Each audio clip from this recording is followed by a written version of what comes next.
যখন তুমি নিজের রক্তের মানুষের দ্বারা কষ্ট পাবে, তখন তুমি একবার নবী ইউসুফ আলাইহিস সালামের কথা মনে করো।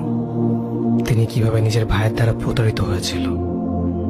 যখন তোমার বাবা মা না বুঝে তোমার বিরুদ্ধাচরণ করে, তখন নবী ইব্রাহিম আলাইহিস সালামের কথা মনে করো। তার বাবা তাকে আগুনে নিক্ষেপ করায় ভূমিকা রেখেছিল। যখন তুমি সমস্যা থেকে পরিত্রাণের জন্য কোনো পথ পাবে না, তখন ইউনুস আলাইহিস সালামের কথা ভেবো। তিনি কতটা সময় তিমি মাছের পেটে আটকা পড়েছিল।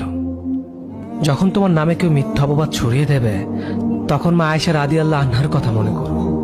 তার নামে পুরো শহর জুড়ে কুৎসা রচনা করা হয়েছিল।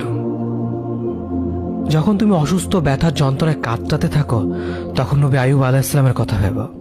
তিনি ভয়ঙ্কর এক ভাইরাসজনিত রোগে আক্রান্ত হয়ে তোমার থেকে বেশি কষ্ট পেয়েছিল। যখন তুমি দিনের কোনো বিধান নীতিতে যুক্তি খুঁজে পাও না, তখন নবী নূহ আলাইহিস সালামের কথা ভেবো। তিনি কোনো প্রশ্ন ছাড়াই মরুভূমিতে নৌকা তৈরি করেছিল।